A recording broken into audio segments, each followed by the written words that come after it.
अस्सलामुअलैकुम नाजरीन, programme मुकाबिल public के साथ में खुशामदीद। मैं हूं मारिया जदून। मेरे साथ मौजूद हैं रऊफ क्लासरा और आमिर मत्तीन। नाजरीन, ऑल पार्टीज कॉन्फ्रेंस से कबल पाकिस्तान की सियासी क़यादत की army chief general Qamar Javed Bajwa और DGISI फैज़ हमीद से खुफिया मुलाकात का इंकशाफ हुआ है। बिलावल भुट्टो जरदारी, शहबाज शरीफ साहब, शाह महमूद कुरैशी, ख्वाजा आसिफ के अलावा कई अहम रहनुमा इस मुलाकात में शरीक निकले। सियासी क़यादत की अस्करी क़यादत से खुफिया मुलाकात की अंदरूनी कहानी आपके साथ शेयर करेंगे। इसके अलावा APC में पीपल्स पार्टी के साबिक वजीर आजम यूसुफ रजा गिलानी को वजारत उज़्मा से हटाए जाने की बात करके हमदर्दी दिखाने वाले साबिक वजीर आजम नवाज शरीफ खुद यूसुफ रजा गिलानी को सुप्रीम कोर्ट से गद्दार कहलवाने के लिए उन्होंने क्या किरदार अदा किया है, इस पर हकाइक पर मबनी तारीखी स्टोरी आपके साथ इसी प्रोग्राम में शेयर करेंगे। एक और इनसाइट आपके साथ शेयर करेंगे। रियासत सिर्फ अशराफिया के लिए ही नहीं, आम आदमी के लिए भी होनी चाहिए। 1400 स्क्वायर मील पर मुश्तमिल वफाकी दल हुकूमत को मॉडल सिटी होना चाहिए। चीफ जस्टिस इस्लामाबाद अतर मिनुल्लाह के साजिद गोंदल अगवा केस में अहम रिमार्क्स सामने आए हैं। मुशर दाखिला शहजाद अकबर को इस्लामाबाद की सिक्योरिटी सूरत हाल का मामला वजीर आजम के इल्म में लाने की हिदायत भी की गई है। Coming to the story, Klasra साहब, ऐसा क्या हो गया मुलाकात में, कौन कौन शरीक था और क्या क्या ऐसी बातें हुई कि जिसके बाद APC में इतनी सख्त रद्द-ए-अमल हमने नवाज शरीफ साहब का देखा? बड़ी मेरा ख्याल एक्सप्लोसिव स्टोरी है और ये पाकिस्तानी कौम के लिए ये एक, आमिर साहब कहते होते हैं कि आपका एक तकिया कलाम है, कुछ हमारे दोस्त कहते हैं, तो मैं कहता हूँ बम शेल, एक एक्सप्लोसिव, चले हम इसको कह लेते हैं। ये वाकई बात ना बम शेल होते हैं कि वो क्या होता है, आप बैठे हो कि ऐसी चीज़ फटती है जिसकी आप तवक्को नहीं कर रहे होते कि ये नहीं हो सकता।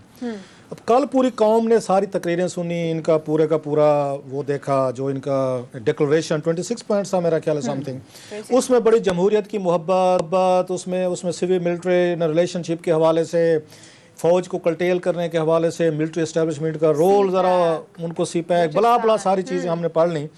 और नवाज शरीफ साहब की ये तकरीर, मैं तो पहले भी कह चुका हूँ कि ये कामे और फुल स्टॉप के अलावा आप चेक करके देख लें, पिछले 15-20 सालों से एक ही तकरीर है, एक ही स्पीच राइटर ने भी कोई तब्दीली नहीं की और मियाँ साहब ने भी पढ़ने में कोई गलती नहीं की, एक ही उनको पढ़ते, जो लोग हम इनको फॉलो करते हैं।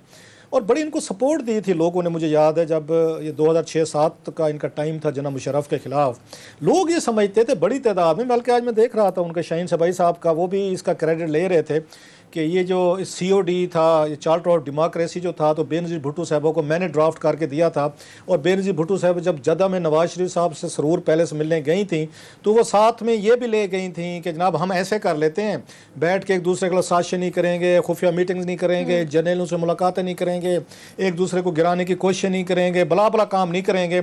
और दोनों एग्री हो गए थे। 2006 में चार्टर ऑफ डेमोक्रेसी साइन हो गया था और रहमान मलिक साहब के घर वहाँ पे अजवे रोड पे हुआ था, जहाँ पे इन दोनों का बेनज़ीर भुट्टो साहब और उनको, अच्छा, पूरी कौम ने ये समझा, पूरी अशराफिया ने समझा, इवन हमारी जर्नलिस्ट कम्युनिटी ने समझा कि जो माजी के पास्ट आपके पॉलिटिकल क्राइम्स हैं आप सीख चुके होंगे। बल्कि ज़ियाउद्दीन साहब हमारे डान के हमारे एडिटर रहे हैं, मेरे उस्ताद रहे हैं, उनका मैं ट्वीट्स देख रहा था, उन्होंने भी एग्जैक्टली ट्विटर में अपने ट्वीट में ज़ियाउद्दीन साहब ने भी यही बात की कि हजूर पहले ये चीज़ें आप पहले भी कहते थे और करते थे, और जब मौका आता था खड़े होने के तो उसके बाद जो कुछ होता था। सो पाकिस्तान के बड़े जो उसमें जर्नलिस्ट है, जिनको मैं नाम ले रहा हूँ, शाहीन सबाई साहब हैं, ज़ियाउद्दीन साहब हैं, इस तरह के, उनका ख्याल था और हमारा भी था, टू बी फेयर, मतलब हम अपने आप को शामिल करते हैं कि बंदा मुश्किलात से सीखता है, कि नवाज शरीफ साहब भी सीखे होंगे। सो 2006-07 तक, उससे पहले जो भी उनके पॉलिटिकल क्राइम थे वो बख्शिश दिए गए थे कि चलें हो जाते, बंदा गलतियाँ हम भी करते हैं, वो भी करते हैं, बंदा सीखते हैं तकलीफ़ों से। लेकिन बाद में पता ये चला कि वो चीज़ें नहीं सीखी जाती। आप वहीं खड़े हुए हैंगओवर का शिकार हैं कि आप जहाँ पे जैसे थे और जहाँ पे थे वाली बुनियाद की बात है। आप तो ये तय करके आए थे चार्टर ऑफ डेमोक्रेसी में, कल आप फिर आपने एक नई एक आपने खड़ी कर दी है, एक अलायंस खड़ा कर दिया है। एक अलायंस इन्होंने बनाया था, मैं उससे पहले आता हूँ स्टोरी पे, मैं थोड़ा बैकग्राउंड बताना ज़रूरी है कौम को कि why it's so explosive, why it's a bombshell, के लोग क्यों हैरान हो रहे हैं। अब कोई जवाब नहीं है उनके पास, भाग गए सारे, कल संभाले नहीं जा रहे थे टीवी चैनल्स पे, आज कोई नज़र ही नहीं आ रहा कि किधर गए हैं सारे के सारे। इन्होंने एक बात तय की थी, मैं सिर्फ एक पॉइंट पकड़ना चाहता हूँ। जब यहाँ पे बनाई थी उन्होंने, नवाबजादा नसरुल्लाह खान साहब ने, नवाज शरीफ साहब जेल में थे अटक में, बेनज़ीर भुट्टो साहबा दुबई में थी और मुशर्रफ साहब रूल कर रहे थे। उन्होंने वहाँ लाहौर में बैठ के अलायंस बनाया था इसी तरह का जैसे कल बना है, ऐसे ऑल पार्टीज कॉन्फ्रेंस हुई। नवाब साहब ने बड़ी मुश्किलों से जफर अली शाह साहब को साथ लिया, दुबई में जाके बेनज़ीर भुट्टो को उन्होंने आगे राज़ी किया। उन्होंने कहा जी मैं इन पर एतबार नहीं करती इन लोगों पर। तो उन्होंने कहा ना आप मेरी आप एक काम करें, मेरी वजह से इस दफ़ा एतबार कर लें मियाँ नवाज शरीफ साहब पे। तो बाद में बड़ा उनका जब इन्होंने एक तरफ वो वहाँ से उससे बेनज़ीर भुट्टो साहबा से अलायंस हो रहे थे, एक MRD बन रही थी या क्या नाम था उसका सर मुझे अब, MRD तो उस वक्त बनी थी मेरा ख्याल जनरल के दौर में पड़ी थी।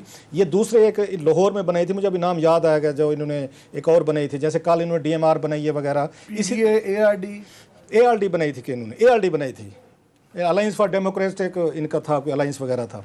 तो बेनज़ीर भुट्टो को रिजर्वेशन थी कि भाई साहब ये हमें चमका दे के आके निकल जाएंगे कोई ना कोई। तो नवाब ने कहा जी मेरी गारंटी होगी। उन्होंने कहा आप उस जफर अली शाह साहब जो सेनेटर थे उन्होंने कहा जी मेरी गारंटी आ गई। अब नवाज शरीफ साहब एक तरफ वो बेनज़ीर भुट्टो को एंगेज किए हुए थे, दूसरी तरफ जनाब मुशर्रफ से खुफिया मुलाकातें भी अटक में हो रही थी और किसी को बताया बगैर अगले दिन उड़ गए। उसमें नवाब साहब का बड़ा एक मशहूर ज़माना कॉल उनसे एट्रीब्यूट किया जाता है, हाउ ट्रू इट इज़। बहरहाल बात ठीक है। तो उनसे किसी ने गिला किया हुआ कि हजूर आपने तो गारंटीज दी थी कि मियाँ नवाज शरीफ साहब जो हैं वो डील भी नहीं करेंगे, भागेंगे भी नहीं, वो तो भाग गए। तो उन्होंने कहा जनाब कि मेरा कसूर था, 70 साल की उम्र वटेवर जो एज थी, तो मैंने ये तमाम उम्र सियासतदानों के साथ डील किए, पहली दफ़ा ताजर के हाथ चढ़ गया था मैं कि जो नफ़ा नुकसान का अपना देख के भाग। सो कहने उसमें एक क्लास इन्होंने डाली थी, मैं जिस पे आ रहा हूँ, इस पे जो चार्टर ऑफ डेमोक्रेसी लगाया था। दोनों को पता था कि हम दोनों फ्रॉड कर रहे हैं दूसरे के साथ, कि हम जर्नेलों से खुफिया मुलाकातें नहीं करेंगे। ये बकायदा चार्ट फॉर डेमोक्रेसी उठा के देख लें जो हमें कह रहे हैं कि नहीं है, और खुद बैक एंड पे अब क्या हुआ है। चलो मैं उनको भूल जाते हैं कि इनकी जरदारी साहब की क्या खुफिया मुलाकातें हुई, पीपल्स पार्टी के कौन कौन से रहनुमा थे वो खुफिया मुलाकातें जर्नेलों से करते रहे, पार्टियों से करते रहे, अमीन फ़हीम साहब करते रहे, बाकी आज के मौजूदा भी करते, भूल जाते हैं। हम भूल जाते हैं कि जनाब के शहबाज शरीफ साहब की जी चौधरी निसार अली खान साहब के साथ कितनी दर्जनों उन्होंने जनरल कियानी साहब से मुलाकातें की, कितनी उन्होंने राहील शरीफ साहब से की, मौजूदा के साथ भी उनके जनाब बाजवा साहब के साथ भी मीटिंग्स वगैरह भी होती रहती हैं। हम उनको भूल जाते हैं। हम इस एक नुक्ते पे आ जाते हैं कि आपको एक दावत दी जाती है कि आप तशरीफ़ लाएँ, आपसे मिलें, और ये मुलाकात सर पता है अब किस दिन हुई। अब मैं थोड़ी सी आपकी इंटरनल स्टोरी आपके साथ शेयर करता हूँ। जिस दिन FTF का इन्होंने वहाँ पे अप्रूवल हुई है ना सर, यहाँ पे उसी दिन इनको बुलाया गया सर। यहाँ पे एक इनका मेस है सर, यहाँ पे इसमें इंटेलिजेंस एजेंसी का जो पाकिस्तान के सुप्रीम इंटेलिजेंस एजेंसी है उसके मेस में इनको बुलाया गया कि आए आपको खाना खिलाते हैं। ऐ जी आपने बड़ी मेहरबानी की, आज आपने वोट डाला है और बड़ी कौमी सिक्योरिटी के मसाइल जो थे आपने हल कर दिए हैं, लेट्स हैव ए डिस्कशंस। उसमें जनाब पहुँचने वाले कौन कौन हैं, उसमें बिलावल साहब हैं, बिलावल ये जो उसमें हैं, उसमें शहबाज शरीफ साहब हैं, सिराजुल हक साहब हैं, मौलाना साहब ने तो अपना बेटा भेजा, उन्होंने अपना पार्टी के लीडर उनको भेजा जनाब। इसके बाद आमिर मतीन साहब नाराज़ हो जाते हैं, इनकी दोस्त हैं शेरी रहमान साहबा, वैसे कह रहे आपको छेड़ने के लिए कहा मैंने, वो शेरी रहमान साहबा थी। अच्छा सबसे बड़े जो अपने वालिद साहब की वो माफ़िया मांगते थे वहाँ पे खड़े होके कि मेरे वालिद ख्वाजा आसिफ साहब फरमाते थे कि ख्वाजा सफदर ने जनाब जर्नेलों के साथ खुफिया हैंडलिंग डीलिंग शीलिंग करके बड़ी उन्होंने ज्यादती की थी, माफ़ी मांगी थी कि नहीं जर्नेलों के साथ नहीं मिलना चाहिए था। ख्वाजा आसिफ साहब भी उस बैंड वैगन में शामिल थे जनाब, शाहमुद कुरैशी साहब भी थे, शेख रशीद साहब, इन्होंने गवाही के लिए रखा होगा ना शेख रशीद साहब को, जो आज इस्तेमाल हो रहे हैं, वो हर चैनल पे जा के वो गवाही के तौर पर रखे गए होंगे। वो सरकारी नंबरदार नहीं होता हर चीज़ का, कोई मुकर ना जाए। तो शेख रशीद को तो मुकरने के लिए रखा था कि देख लें सारे, और बाद में शेख रशीद इनकी क्लास लेते रहेंगे टीवी चैनल्स पे भी और वहाँ पे पार्लियामेंट में। खैर वहाँ पे बैठ के खाना वगैरह शुरू हुआ, गुफ्तगू शुरू हुई सारी। वो बेसिकली उन्हें शुक्रिया अदा करने के बाद नेक्स्ट जो आर्मी की डिमांड्स हैं वो 2-3 हैं।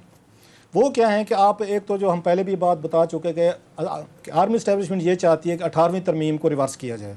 इसमें स्पेशली NFC का मसला आ रहा है कि सूबों को पैसे ज़्यादा मिल रहे हैं, सेंटर के पास कम है। तो सेंटर कहते हैं हमारे पास तो तनख्वाहों के पैसे भी नहीं है, पेंशन के भी नहीं है, दुनिया भर से हमने कर्जे हमने वापस करने होते हैं, तो पैसे आप ले जाते हैं सारे। सो वो ये चाहते हैं, इख्तियारात का भी मसला चल रहा है, उस पर इन्होंने पकड़ा हुआ है कि वो करें, उसको रिवर्स करें। दूसरा वो ये चाहते थे गिलगित बल्तिस्तान वगैरह जो है ना, जो वो कॉन्स्टिट्यूशन चेंजेस लाना चाह रहे हैं सिपैक की वजह से, कि उसको कोई बैठ के हमको परमानेंट स्टेटस दें ताकि ये डिस्प्यूटेड जो इंडिया पाकिस्तान का मसला है प्रोविंस बनाया जाए, 5वां इसको प्रोविंस बना दिया जाए पाकिस्तान का 5वां। हमारा नहीं बना रहे वैसे, साउथ का सराइकियों का नहीं बना रहे, लेकिन गिलगित का क्योंकि सिपैक गुजर रहा है ना वो बन रहा है। वैसे ये तो अच्छा है, अगर सिपैक हमारे यहाँ से गुजर रहा होता तो शायद वहाँ भी बन जाता। वो आपके पास सेक्रेटेरिएट पे डाल रहे हैं, बस वही है, वही वो मौत दिखा के बुखार पे हमें गोली देकर ना पैरासिटामोल देकर खुश कर देंगे कि जो, और सराइकी बेचारे इसी में खुश हो जाएंगे। वो उस पर थोड़े पे कनात परस्त लोग हैं। खैर कमिंग टू द पॉइंट, इस पे बात वो खैर अब ओपन होगी डिस्कशन जब इन्हें भी पता चल गया कि ये एस्टेब्लिशमेंट को, उसमें जनरल फैज़ हमीद साहब थे DGI से, उसमें जनरल बाजवा साहब थे, बाकी भी थे। जब इन्हें पता चल गया ओपन डिस्कशन हो रही तो बिलावल साहब ने ओवरऑल इशू रेज किया अकॉर्डिंग टू माई इस पे सोर्सेज, और अच्छी बातें की हैं अहमद से, जो बातें साफ ज़ाहिर उनको पसंद नहीं आई, उनको जनरल बाजवा साहब को भी और उनके दीगर कमांड को। इन्होंने ये कहा कि आर्मी जो है या इस्टेब्लिशमेंट जो है उसका रोल जो है सियासत में, मैनूवरिंग में, या उनका मकसद ये था कि आप इमरान खान साहब को जिस तरह आपने इंस्टॉल किया है या पावर दे रहे हैं, पीछे से बैकिंग दे रहे हैं, तो एक उनके मुंह से एक निकला जब बलूचिस्तान के मसाइल हैं, उन्होंने रेफरेंस दे दिया 71 का। उन्होंने कहा जनाब बिलावल साहब ने कि देख लें जी कि अगर इसी तरह के इश्यूज़ होते तो 71 में भी हुए थे, तो फिर देखा हमारे साथ क्या हुआ। सो अभी भी अगर इस तरह का एस्टेब्लिशमेंट का रोल होगा तो फिर it won't be good. So that was boiling point. जब आप 71 का रेफरेंस देते हैं तो इट्स अनकम्फर्टेबल एक रेफरेंस है, वो भी किसी भी फौजी भाई को देंगे तो वो तो थोड़ा सा मतलब ये आपने सीधा उसको वो किया है, वो आप बाहर मार मुझे वाला हिसाब है। उस पर फिर जनरल बाजवा साहब प्रवोक हुए सर। उन्होंने कहा बात सुने जनाब, 2-4 बातें। एक तो ये बात है कि यहाँ पे जितने भी आप लोग बैठे हुए हैं, हम में से कभी किसी ने आपसे कोई आपके घरों पे आके, आपके डेरे पे आके या आपके सेक्रेटेरिएट पे आके कभी मुलाकातों की हमने ख्वाहिश का इजहार नहीं किया, ना हम आपसे मिलने आते हैं।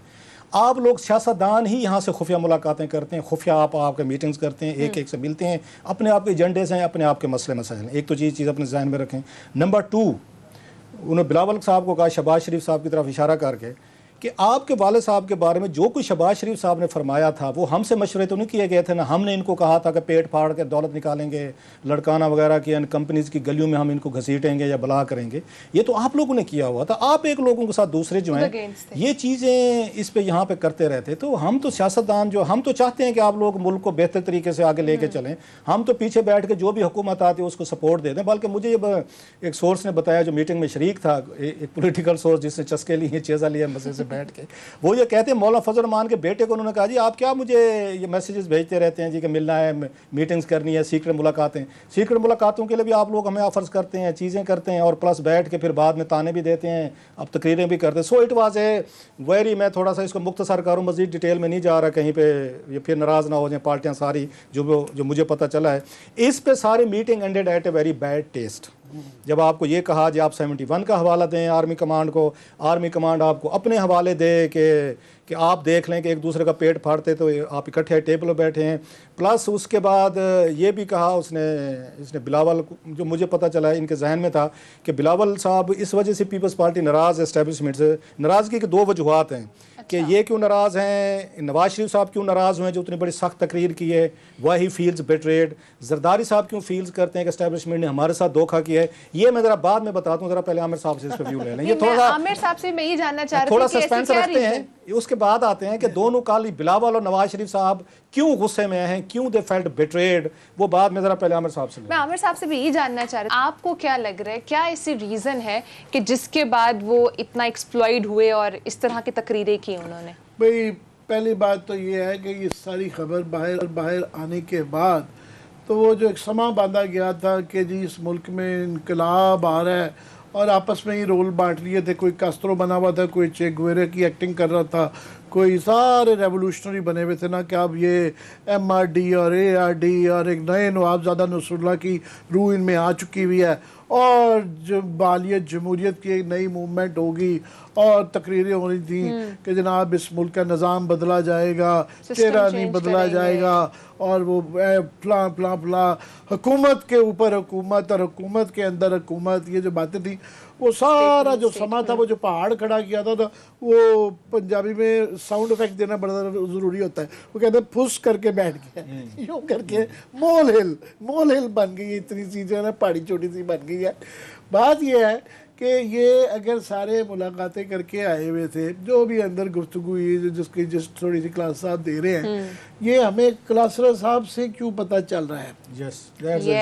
ये मीडिया से क्यों पता चल रहा है? ये खुफिया से अगर इनकी वो थी तो इनको उस मीटिंग में और उस मीटिंग के बाद प्रेस कॉन्फ्रेंस में जिक्र करना चाहिए था कि जनाब हमारी ये मुलाकात हुई थी, ये बातें हुई थी, उसके जवाब में ये हुआ। फिर जो शहबाज शरीफ ने आई एम श्योर उसके बाद बाहर वहाँ बात की होगी, इन्होंने अब्बू को, किसी ने अब्बू को की होगी, किसी ने भाई को की होगी, किसी ने चचा को की होगी, जो है वो सारी बातें चीतें, ये जो सारा है। तो मुझे सिर्फ तर्स उस पर आता है कि हम लोग फिर भी ना 30-35 साल बाद ये नहीं कि रोप डालते हैं अपने तजर्बे और उम्र और सफ़ेद बालों का, पर बहरहाल ये चीज़ें इतनी देख ली हैं, वो जो अंग्रेजी में कहते हैं ना सीन दैट डन दैट, कि इतना दफ़ा देख चुके हैं ये धोखे कि इतनी जल्दी एतबार नहीं आता। वो बंदा कहता है कि अभी ठहर जाओ। तो हमारे बेचारे कुछ नए लोग हैं, वो बड़ी जल्दी उम्मीदें लगा लेते हैं। वो समझते हैं कि दुनिया सियासत की ये सिर्फ ट्विटराटी है, कि सोशल मीडिया है, कि यहाँ पे 10 ट्वीटें करके इनकलाब आ जाता है और लोग बन लेते हैं। तो वो बिल्कुल वो वाली अगर वो इनकलाब लाना है, इस मुल्क में सिविलियन सुप्रीमेसी की एक लड़ाई चल रही है, 70 साल से चल रही है। अगर वो उसको लड़ना है, और वो बड़ी अच्छी लड़ाई है और वो बड़ी जायज़ लड़ाई है, तो लोगों को खुद ही लड़नी पड़ेगी। आप ये जो आपकी सियासी पार्टियां हैं जो कि रिग्ड हैं, ये उन्हीं का हिस्सा है, ये पार्ट ऑफ दी एलीट है। और जो कोई इसके अंदर middle class, lower middle class या अवाम की नुमाइंदगी रह गई थी, सब ने चुन चुन के फजल हुसैन, राई, इस टाइप के जो सब करैक्टर होते थे ना, जो अवामी टाइप हर पार्टी में होते थे, पीपल्स पार्टी में बहुत थे। अब वो बड़े शाज़र नाज़र मिलेंगे। नून लीग में तो मुझे नज़र ही नहीं आता, मैं ढूंढता रहता हूँ कि एक बंदा ही मिल जाए। असासे हाँ जब डिक्लेयर होते हैं तो पता चलता है कि सारे फाका कश हैं, गरीब हैं, और हमारे से भी दिल करता है सबको ज़कात के हकदार लगते हैं, हम सारे उनसे ज़्यादा टैक्सेस देते हैं। तो वो उस वक्त पता चलता है कि वैसे बड़ी बड़ी गाड़ियाँ सब कुछ हुआ है। पर कमिंग बैक के जो उम्मीदें लगा लेते हैं ना, वो उम्मीदें ना लगाएं। दूसरा ये कि हिस्ट्री में जाना पड़ता है लोगों को, जो ये उम्मीदें लगा लेते हैं ये समझाना पड़ता है कि जनाब ये जब कहते हैं ना हुकूमत के अंदर हुकूमत आ गई है और फिर हुकूमत के ऊपर हुकूमत आ गई है, ये जो मॉडल था इसके खालिक कौन था? इस मॉडल का खालिक कौन था? इसका खालिक थे नवाज शरीफ साहब। 1985 से पहले पाकिस्तान के अंदर ब्लैक एंड वाइट था, या मार्शल्ला होता था या सिविलियन हुकूमत होती थी। वो जो पहले 8-10 साल के अंदर वो रही, एक 11 साल एक रही, उसके अंदर भी क्लियर था कि जब नहीं आती थी, फिर जब मार्शल्ला आया तो बस फिर मार्शल्ला आया। ये मॉडल जो 85 से बना, पूरे पाकिस्तान में उन्होंने चुना कि ये हुकूमत के अंदर हुकूमत और हुकूमत के ऊपर हुकूमत और ये हुकूमत के नीचे हुकूमत, नीचे भी उन्होंने ऐड किया। नीचे बड़ा इंपॉर्टेंट है, इनके नवाज शरीफ के लिए तो हुकूमत के नीचे हुकूमत जो है ना सबसे ज़्यादा इंपॉर्टेंट है। तो ये तीनों तकोने जो हुकूमत के हैं ना, ऊपर, नीचे और अंदर, ये इसके पूरे पाकिस्तान में उन्होंने सर्वे किया कि कौन हो सकता है। पूरे पाकिस्तान में उन्होंने चुना, उसका नाम था नवाज शरीफ, जो लेके आया, जो कि पंजाब का चीफ मिनिस्टर बनाया गया ना। तो वो जो है, वो जो सिंध से चुने, उनसे गलती हो गई, उनसे गलती हो गई कि जुनेजा साहब को चुन लिया।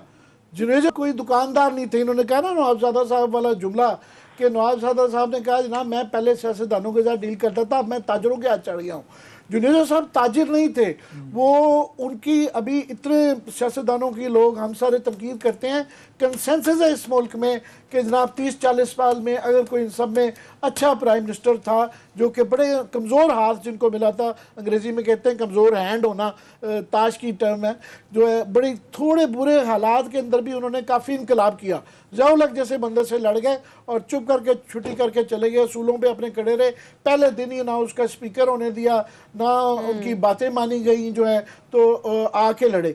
जो इन्होंने उनको फारिग करा दिया, क्योंकि ये तो नीचे से हुकूमत, ऊपर से हुकूमत, अंदर से हुकूमत मिले भी थी। फिर उसके बाद पुराने उसमें आगे आते हैं ना, बेनज़ीर को भी ज़ाहिर निकल गई। तो 90 में फिर वो पुरानों में जतोई साहब थे।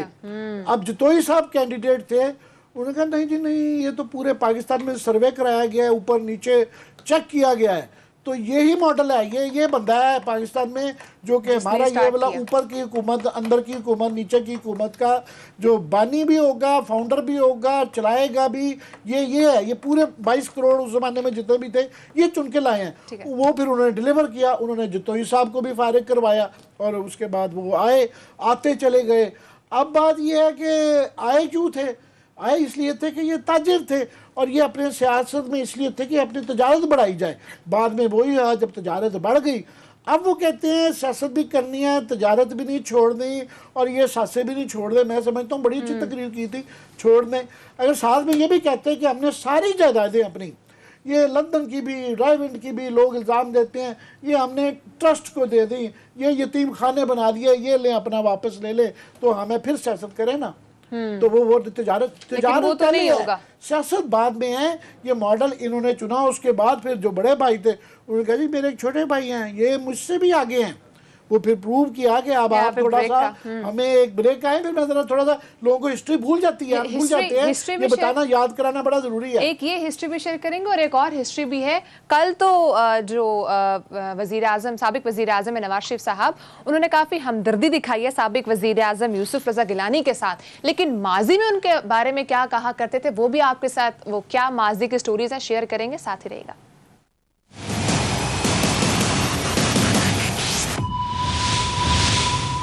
वेलकम बैक नाज़रीन। आमिर साहब, आप अपना कमेंट भी कंटिन्यू। मैं क्विकली बस उसको ये खत्म करूं कि ये हिस्ट्री लोगों को बड़ी बतानी ज़रूरी है कि कई दफ़ा लोगों को भूल भी जाती है, कुछ लोगों को नहीं भी पता, और बिलावल तो शायद उस दौर में पैदा ही नहीं हुए थे, तो इसलिए उनके लिए तो लाजमी ये सुनना है कि ये जो गलती उन्होंने कल पर ये की है, इसमें उस तरफ मैं आता हूँ।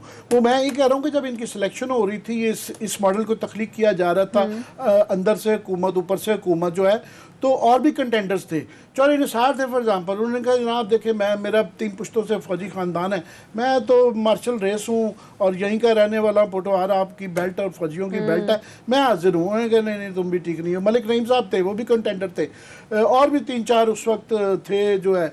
उन्होंने कहा नहीं, बोले निसार को हैंडल करना मुश्किल था। उन्होंने कहा तो ये चलाक बहुत ज़्यादा है, उन्होंने कहा ये चलाक बड़ा ज़्यादा है, राजपूत भी हैं, राजपूत भी है, कई दफ़ा कोई बोले राजपूती शान जाग जाएगी। मलिक नईम साहब भी प्राउड बहुत थे, वो स्मार्ट भी थे बड़े ज़्यादा। उन्होंने कहा मलिक गिलानी से कहा जी वो जो टेम्पलेट बनाई है ना, जो रिक्वायरमेंट आपने दी हुई है कि बिल्कुल इंटरफेरेंस नहीं करेगा, जैसा कहेंगे ज़ियाउल हक को अपना बाप कहेगा, रूहानी बाप भी कहेगा, और जिस तरह आंखें बंद करके जो इशारा होगा आंख की पुतली के इशारे के ऊपर चलेगा, ये बिल्कुल। और वो कई सालों दहाइयों तक वो डिलीवर करते रहे, until one day he realized कि वो तो इनकलाबी बन गए हैं। One fine morning he realized that he was a revolutionary.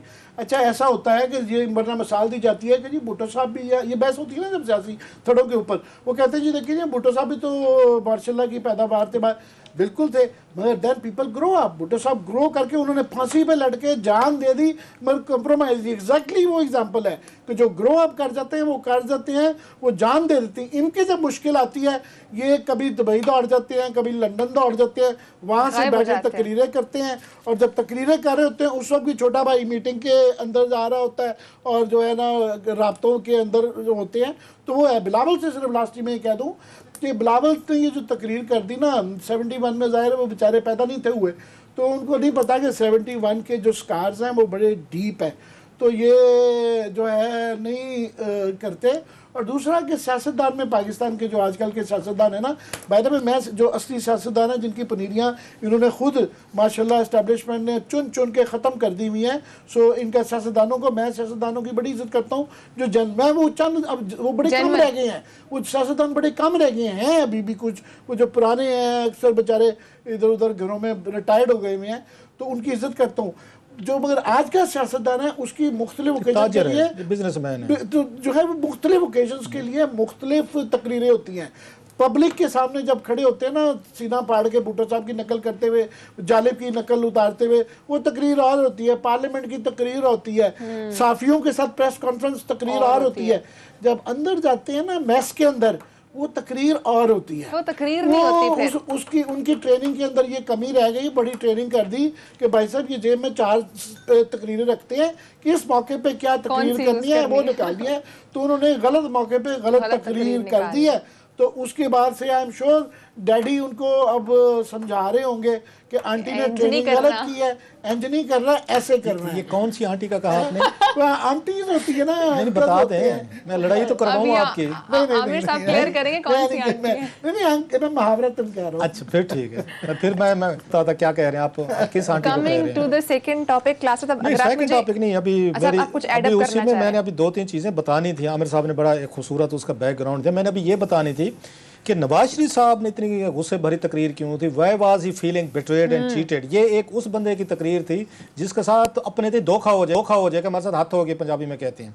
या बिलावल साहब ने क्यों वहाँ पे वो 71 बार के बार अगर रेफरेंस दिए। इससे पहले बात इन्होंने की है ना भुट्टो साहब पे, जब ये बात होती है वो भी तो देखे ना। मैं ज़रा उस पर ये कॉमेंट करना चाहूँगा मैं कि भुट्टो साहब को जब ये कहते हैं कि वो भी तो एक आमिर या अयूब खान साहब की उसमें से थे। एक फ़र्क है बड़ा मेजर, पाकिस्तान के लोगों को समझना चाहिए। भुट्टो साहब ने अपने पैट्रन इन चीफ या जिसको वो डैडी कहते थे उसके खिलाफ बगावत की।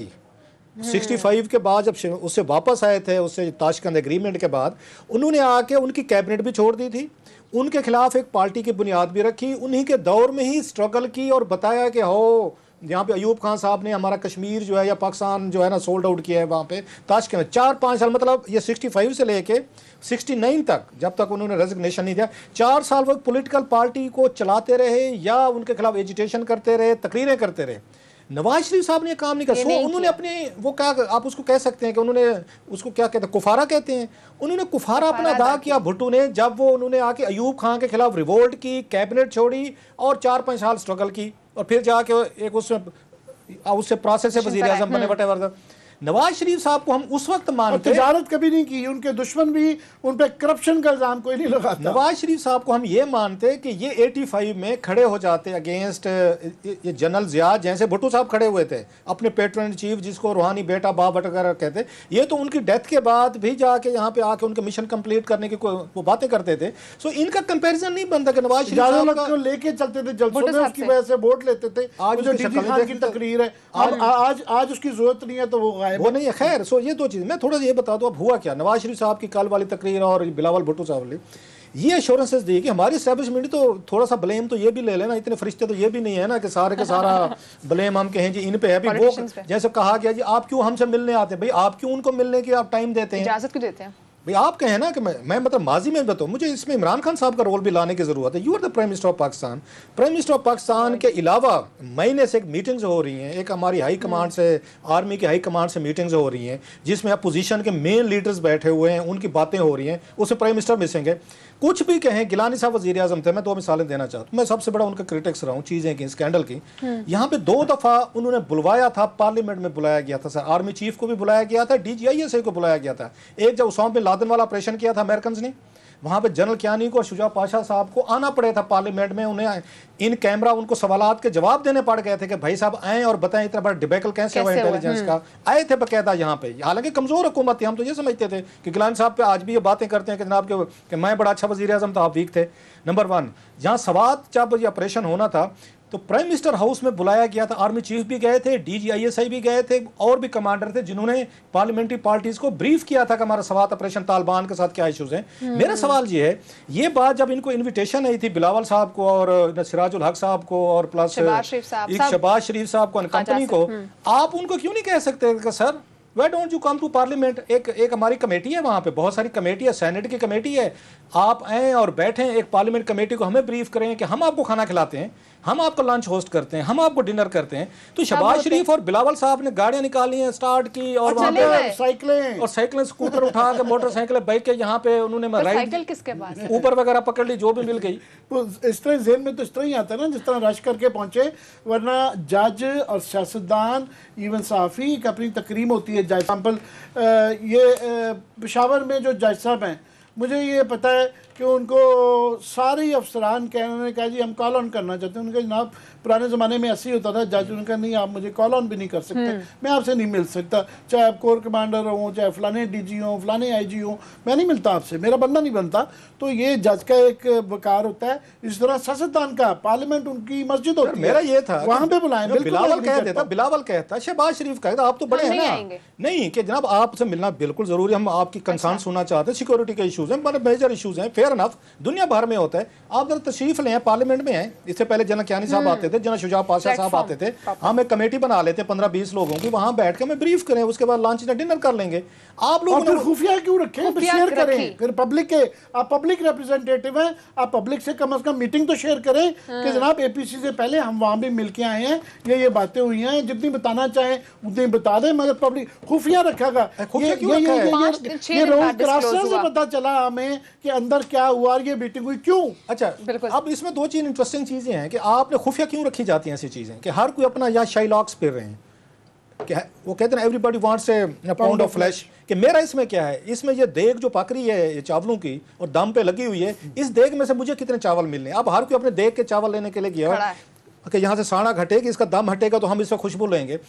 अब इनको उस पे जो इन्होंने खुफिया रखा, इसलिए खुफिया रखा कि इसमें से हमें कुछ मिलेगा, डील मारेंगे, इस 18वीं तरमीम पे मारेंगे। और वो डीलें क्या क्या हैं, अब ये क्यों नाराज़ हैं बिलावल साहब, हुआ ये था कि जब ये वोट डाल रहे थे यहाँ पे, इन्होंने आगे जनरल बाजवा साहब को वोट डाले थे उनकी 3 साल मुद्दत है उस पर मुलाजमत पे, उस वक्त जो अंडरस्टैंडिंग थी इनकी वन साइडेड चले हम कह लेते हैं वट एवर, कि जनाब आप बाहर चले जाएं, आप जमानतें हो जाएंगी, छोड़ दिया जाएगा, फलां कर दिया जाएगा, कुछ नहीं होगा, तो हम लो हो जाएंगे। वो हुआ सारा कुछ, नवाज शरीफ साहब भी बाहर चले गए, फिर जरदारी साहब की जमानतें हो गई, बाहर आ गई। इस पे जरदारी साहब की एक और शर्त थी जो पूरी नहीं हुई, जो वो समझते हैं एस्टेब्लिशमेंट ने पूरी नहीं की। अच्छा। वो शर्त ये थी कि मेरे जो केसेस हैं जितने भी यहाँ पे जो इस्लामाबाद शिफ्ट हुए हैं या पिंडी, इनको आप दोबारा कराची भेजेंगे। पहले वहाँ से इन्होंने शिफ्ट किए थे कि नैब और एफआई कहते थे कि we feel threat in Karachi, क्योंकि इनकी हुकूमत है, कोई पता नहीं हमें कोई मार दे, कोई आते जाते कोई हमें कोई मुक्का मारे, कोई थप्पड़ मारे, पता नहीं क्या करे। सो उनके खौफ की वजह से केसेस शिफ्ट किए गए थे यहाँ पे पिंडी और इस्लामाबाद। जरदारी साहब चाहते थे कि ज़मानत तो मेरी हो गई, अब मुझे वो सारे केसेस मेरे वापस कराची भेजे जाएं जो अब तक नहीं भेजे गए। नवाज शरीफ साहब ने कैंप का ये ख्याल था क्योंकि हमने 3 साल दे दिए हैं, अब हमारी वजह से मिल गए हैं, कॉन्स्टिट्यूशनल अमेंडमेंट हो गई है, जनरल बाजवा साहब पे जितना एहसान हुकूमत का है उतना हमारा है, लिहाजा अब हमें खुली छुट्टी मिलनी चाहिए, अब हम जो चाहे इमरान खान साहब का भी करें, आप उसमें न्यूट्रल हो जाएं। प्लस मरियम नवाज शरीफ साहब ने लंदन जाना था, वो नहीं जा सके। रही सही कसर उस वक्त पूरी हो गई इस खुफिया मीटिंग में, जब छोटे भाई ने ये बताया कि भाई साहब यहाँ तो जनरल बाजवा साहब जो हैं वो तो उनकी तो टोन ही बदली हुई है, वो तो मुझे कह रहे हैं कि जनाब आप लोगों को इस तरह मिलते हैं या बला करते हैं। ये सारी चीज़ें जो मेरे सोर्सेज कह रहे हैं नवाज शरीफ साहब को बताई गई हैं विद द रिकमेंडेशन के सर जी हमें अभी तो जब तक बाजवा साहब बैठे हुए हैं हमें कोई यहाँ पे कोई दोबारा कोई डील मिलनी कि दोबारा कोई अंडरस्टैंडिंग होनी, बस हमें इस्तेमाल किया जा रहा है कि हमें वोट लेने थे इस्तेमाल हो गए, हमें उन्होंने आगे दोबारा एक्सटेंशन लेनी थी उसमें हम इस्तेमाल हो गए। सो ये जो कल वाली तकरीर थी टोटल आप देखें मोस्टली जो उस पर डायरेक्टेड थी ये जनरल 2 बाजवा साहबान पे थी, आसिम सलीम बाजवा साहब पे उन्होंने कहा कि रसीदें दें, प्लस उन्होंने कहा जनाब कि इस रिग्ड हुकूमत को सिलेक्टेड को जो लाए थे वो भी जिम्मेदार हैं, हम इनसे भी पूछेंगे कि धांधली वाले इलेक्शन किसने धांधली करवाई। उन्होंने ट्वीट का जिक्र किया जनाब कि डॉन लीक्स वाला जनाब हमारे ट्वीट्स को रिजेक्ट किया गया, उसको रिजेक्ट किया ट्वीट को, वो किसने किया था याद है आपको, ट्वीट करके उसी वक्त बाजवा साहब भी वहाँ पे चीफ बैठे हुए थे। सो ये सारी चीज़ें एक पैकेज के तौर पर नवाज शरीफ साहब को बिलावल साहब को पेश हुई हैं। उन्हें ये लगा है कि अब जब हमारी इतनी आपस में बातचीत बढ़ गई है तो फर्दर इनसे हम कुछ नहीं ले सकते। इनका यह ख्याल है हम 18वीं तरमीम ख़त्म नहीं होने देंगे, लिहाजा हमारे पास ट्रम्प कार्ड है, या प्लस अभी गिलगत वाला मिसला आ रहा है तो हम इनसे दोबारा डील करेंगे। वो ये समझते हैं कि हमें अब आपसे ज़्यादा जो हमने लेना था वोट डलवाना था हमने डलवा लिया। सो एक पॉइंट ऑफ नो रिटर्न तक सर चीज़ें चलेगी। जिसके बाद मैं इसमें सिर्फ अगर इजाज़त दें आप तो ऐड कर दूं कि अभी जो है वो शेख रशीद साहब जो कहते होते हैं कि ये सारे जो है ना ग्रेड नंबर 4 की पैदावार है, तो ये ग्रेड नंबर 4 ही था ना, 4 ही बन गया ना, जो है इसलिए तो गवाह रखते हैं ना शेख रशीद भी, इसलिए बुलाया होगा उन्होंने, शेख रशीद को भी बुलाया और इसीलिए बुलाया ये देख लो ये ग्रेड नंबर 4 की गवाही भी रखना। शाहमुद कुरैशी साहब भी थे वहाँ पे आई एम टोल्ड। मगर मैं ये अंदाज़ा लगा रहा हूँ कि नवाज शरीफ साहब ने जो ये सख्त तकरीर की, ऑफ कोर्स ये postering good cop bad cop तो चलता ही है, पर उन्होंने कहा होगा कि जब ये सारे वहाँ से आए होंगे जो इतनी खुफिया रखी गई, मैं ये ज्यूम कर रहा हूँ, तो फिर इन्होंने कहा होगा कि जी बातचीत चल गई है, चले बड़ी अच्छी है। नवाज शरीफ साहब ने वहाँ पे बैठे सोचा होगा ये तो मुझे बेच आए हैं, मैं यहाँ पे बैठा हूँ, मेरी बेटी के ऊपर मुकदमात चल रहे हैं, मुझे कोई माफ़ी तलाफी की मेरा जिक्र ही नहीं है, तो मैं एक स्पॉइलर, उन्होंने कल जो तकरीर की वो एज अ स्पॉइलर की कि मैं इनकी जो आपस में ये गुफ्तो शदीद जो चल पड़ी है तो उसके अंदर स्पॉइल करूं उसको, तो ये वाला करके उन्होंने जो है ना टोटली सारा वो जो कोई माहौल बन रहा था, आई एम श्योर वहाँ ये क्रास साहब के बकौल के थोड़ी सी हार्ट टू हार्ट गुफ्तगू भी हुई है, मगर खांसी हुई है, मगर वहाँ पे चाय भी चली होगी ऑन द साइड, सैंडविचेस खाया गया, डिनर था और सारा कुछ किया गया। तो वो सारा अभी सिलसिला जो है अभी इसका नेक्स्ट सवाल ये बनता है क्लास साहब कि व्हाट नेक्स्ट, अब क्या आपने पता नहीं ना एग्जैक्टली लेकिन क्लास साहब मैं आपसे भी जानना चाहती हूँ, आपने कल बात की थी, आपने कहा था कि ये अब इस्टेब्लिशमेंट के खिलाफ इसलिए जा रहे हैं क्योंकि अब ये खुद कुछ लेना चाह रहे हैं, इसलिए हार्ड हिटिंग हो रहे हैं।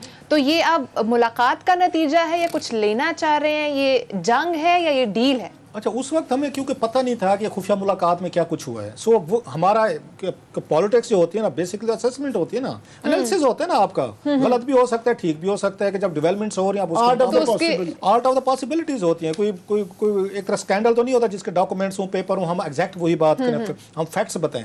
तो सम टाइम आपके असेसमेंट हो, तो हमें उस वक्त भी फील हो रहा था कि ये जो इतना हार्ड स्टांस रखा जा रहा है कि समथिंग इज गॉन टेरिबली, वो कहते हैं रॉन्ग समवेयर, कि कुछ हुआ जरूर है कि अचानक इतने अच्छे चलते फिरते, खुफिया मुलाकातें होते हवाते बाहर जा रहे हैं और यहाँ पे पीएम नवाज वाले लोग संभाला नहीं जा रहे, बड़े खुश हैं कि हमारी सर्विस से बात हो गई है। अच्छा, शहबाज शरीफ साहब फरमा चुके हैं कि जनाब मैंने तो अपने नाम क्लियर करवा लिए थे कैबिनेट से, याद है जो सोहेल बड़ाई साहब वाला इंटरव्यू था। एक तरफ से सोहेल बड़ाई साहब ये फरमाते हैं कि वो उनको बता रहे हैं कि आप अपने नाम उसी ही GHQ से क्लियर करवा चुके हैं कैबिनेट के, दूसरी तरफ कल आप इतनी बड़ी धुआंधार तकरीर दे रहे हैं। सो मतलब वही तो हमें फील हो रहा था कि समवेयर कोई बातें कहीं पे कोई गलत चली गई हैं। सो ये अब ये बात सामने आ रही है कि नहीं, असल में उस मीटिंग के बाद इन्हें फील हुआ है कि अब इन तिलों में तेल नहीं है, अब हमें हार्ड हिटिंग रहना है, जमहूरियत का हमने यहाँ पे एक नारा मारना है, एक हमने यहाँ पे मीडिया को साथ रखना है, स्टांस लेना है और 2006-7 वाली पोजीशन पे चले जाना है कि जनाब हम जमहूरियत की लड़ाई लड़ रहे हैं। यहाँ पे नाज़रीन ब्रेक का टाइम हुआ है, ब्रेक के बाद हम डिस्कस करेंगे साबिक वजीर आजम नवाज शरीफ साहब क्या कहा करते थे और उन्होंने कल क्या कहा है यूसुफ रजा गिलानी के हवाले से। साथ रहिएगा।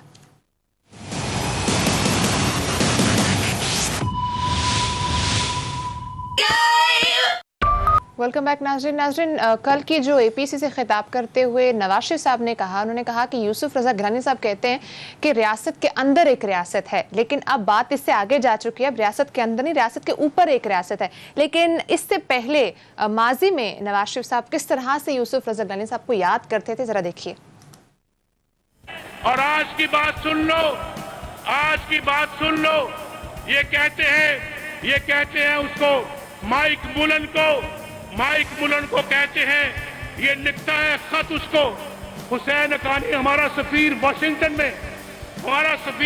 में खत लिखता है हुसैन हक्कानी साहब के जनाब पाकिस्तान जो है वो उसके अंदर फौज का ये किरदार है, फौज जो है वो हमारे लिए एक बहुत बड़ा चैलेंज बन गई है, इसको आप काबू में लाएं, इसको आप कंट्रोल करें, इसको आप दबा कर रखें। भाई ये तुम अमेरिका को कह रहे, जरदारी साहब ये आपका सफीर अमेरिका को कह रहे कि जनाब हमारी फौज को आप कंट्रोल करें, हमारी फौज को आप काबू में रखें।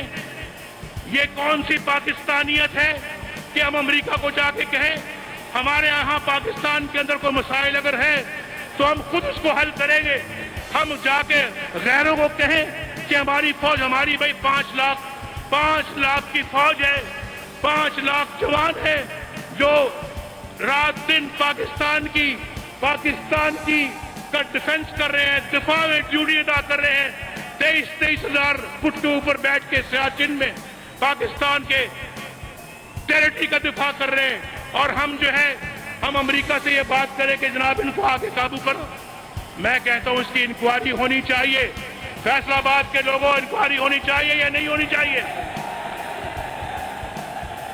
होनी चाहिए या नहीं होनी चाहिए, फिर बताओ होनी चाहिए या नहीं होनी चाहिए। हम नहीं बैठेंगे असेंबलियों में, ऐसी असेंबलियों में नहीं बैठेंगे जो ये समझती है हुकूमत के हम असेंबली की हर बात को इग्नोर कर सकते हैं और ओवर रूल कर सकते हैं या सुने ही नहीं असेंबली की बात। मैं ये ऐलान करना चाहता हूं आज आपके सामने, फैसलाबाद के लोगों, आप फिर अपना फैसला देना नवाज शरीफ को कि जो मैंने ऐलान किया है आपके ऐन जज्बात के मुताबिक है या नहीं है। मैं आपके सामने आज ऐलान करना चाहता हूं, जरदारी साहब, इस तरह से यह मुल्क नहीं चलेगा। आप हमारी खुदमुख्तारी बेच रहे हैं, आप पाकिस्तान की सॉवरेनिटी को दांव पे लगा रहे हैं, हमारे इज्जत नफ्स को आप कॉम्प्रोमाइज कर रहे हैं, हमारी सेल्फ रिस्पेक्ट का सौदा हो रहा है यहाँ पर और गैर मुल्की लोगों को कहा जा रहा है कि आओ पाकिस्तान के अंदर आके फौज को काबू करो। हमने ये कबूल नहीं कर सकते। मैं आपसे ये कहूंगा कि जरदारी साहब, आप 1-2 दिनों के अंदर इंक्वायरी शुरू करवाएं और इसको अपने मंत्री अंजाम तक अगले 9 दिनों में पहुंचाएं। कल मैंने कहा था अगर नहीं पहुंचाएंगे तो नवाज शरीफ और PMLN जो है वो ना सिर्फ पंजाब से, वो ना सिर्फ बलोचिस्तान से, बल्कि सूबा सरहद से और सूबा सिंध से, चारों सूबों की तरफ से हम पिटीशन लेके जाएंगे, हम सुप्रीम कोर्ट तक पहुंचेंगे और मेरी पार्टी सूबा बल्तिस्तान से और आजाद कश्मीर से हम सब जाएंगे, पूरे यूनिट्स जाएंगे खुद पीएमएलएन फैसला करेगी। और मैं ये समझता हूं कि पीएमएलएन नहीं, पीएमएल के साथ साथ नवाज शरीफ खुद कोर्ट जाएगा, सुप्रीम कोर्ट जाएगा। हम क्लास्ट्रा साहब, वक्त बदल गया, जज्बात बदल गए। टाइम थोड़ा मैं जल्दी से बता दूं कि इसका बैकग्राउंड क्या था। बड़ा मजे का था जो नवाज शरीफ साहब ने कल कहा है ना, जिससे हमने थोड़ा, और भी हमारे पास बहुत सारे क्लिप थे लेकिन टाइम नहीं हमारी टीम ने अच्छे किए, बल्कि कुरत हैं कराची से, कुरत साहब कुरतुलैन, वो हमें मदद करती रहती हैं, क्लिप उन्होंने ढूंढ के दिया था हमें। उसमें ये था कि उस वक्त एक मेमो गेट आया था। उस मेमो गेट को हमारी मिलिट्री एस्टेब्लिशमेंट ने बहुत उठाया था, बाकायदा मीडिया के जरिए भी उठाया गया था, एंकर्स के जरिए भी। इमरान खान साहब से तकरीर में कहलवाया गया। तो कहलवाने वाले उस वक्त जो थे जनरल शुजा पाशा साहब थे, वो ये कह रहे थे, DGISI जो थे, कि ये देखें जी हकानी साहब, हुसैन हकानी साहब उस एम्बेसडर थे, उन्होंने एक लेटर लिखा था उनको, जो उस मेमो गेट में बताया गया था उसको, जो उनकी कमांड थी अमेरिकन की, कि आप जो है ना पाकिस्तान में मिलिट्री को कंट्रोल करें और सिविलियन बड़े दबाव में है। ये मतलब उन्होंने स्कैंडल बनाया था। उस स्कैंडल को लेके इन्होंने यहाँ पे, ये जो नवाज शरीफ साहब हैं, ये सुप्रीम कोर्ट में ये और शहबाज शरीफ साहब काले कोट पहन के, बाकायदा काले, इन्होंने पटिशन उठाई सुबह वन फाइन मारने, जैसे आमिर साहब का वन फाइन मारने की इन्होंने पटिशन पकड़ी, वकील पकड़े, इफ्तिखार चौधरी साहब की अदालत में पेश हुए और जुडिशल कमीशन बनवाया, ये कह के मुल्क के साथ गद्दारी कर रहे हैं। उस वक्त कौन वजीर आजम थे जहन में रखा? यूसुफ गिलानी वाज वजीर आजम, जरदारी वाज प्रेसिडेंट। सुन लिया था ना जरदारी साहब को, मुल्की मफादात बेच रहे थे, ये गद्दारी के इल्जाम लग रहे थे। इन्होंने आधे घंटे में कमीशन बनवा लिया था वहां पे। और बनवाने वाले इसके पीछे कौन थे? मैं फिर कह रहा हूं, उस वक्त जो DGISI थे, जनरल शुजा पाशा साहब थे, वो थे। उस वक्त की मिलिट्री एस्टेब्लिशमेंट ये चाहती थी कि आप हकानी साहब को, गिलानी साहब को, जरदारी साहब को कार्नर किया जाए और इनको इस तरह का गद्दार डिक्लेयर करवाया जाए। और वो पटिशन लेके कौन गए हुए थे वहां पे? नवाज शरीफ साहब सुप्रीम कोर्ट में गए, जो कल ये कह रहे थे कि गिलानी साहब से पूछा जाए कि उनके बाजू किसने कस दिए थे रियासत के अंदर। रियासत हजूर, बाजू जिसने भी कसाए थे, रस्सी आपने दी थी उनको कि गिलानी साहब के बाजू कसने हैं ना, जरा रस्सी हमें दें, पटिशन हमें दें, हम सुप्रीम कोर्ट जाएंगे। सो इन्हीं की वजह से जो आमिर साहब पे कह रहे थे, मैं सियासतदानों पे एतबार नहीं आता, इसी गिलानी को गद्दार डिक्लेयर करवाने के लिए सुप्रीम कोर्ट गए थे पटिशन लेके। आज आप कहते हैं कि नहीं जनाब के गिलानी की पूछें कि रियासत के अंदर जो रियासत थी आप जिसका कह रहे हैं, उसी के कहने में तो पिटीशन लेके सुप्रीम कोर्ट गए थे। ये उस वक्त भी अच्छे थे, ये दिल पे भी झुमर मार लेते हैं, ये पुतरे थे साइड पे भी मार लेते हैं। उस वक्त भी खुद को मुल्क के ये बने हुए थे, वफादार बने हुए थे। आज भी माशाल्लाह नारे मरवा रहे हैं और गिलानी साहब बैठे हंस रहे होंगे। हालांकि मेरा ख्याल है गिलानी साहब से रिक्वेस्ट करते हैं जरा कल के प्रोग्राम में हमें आके बताएं तो सही वो कौन से लोग थे जो उनकी मुश्किल उस वक्त कस रहे थे और हाथ उनके बांध रहे थे। ठीक है, अब ये है कि अब वो आकर बताते हैं कि नहीं बताते। टाइम खत्म हो चुका है, वरना आमिर साहब मैं आपसे भी जरूर कमेंट इस पर लेती। नाज़रीन इंशाल्लाह आपसे कल मुलाकात होगी। अपना बहुत सारा ख्याल रखिएगा। अल्लाह हाफ़िज़।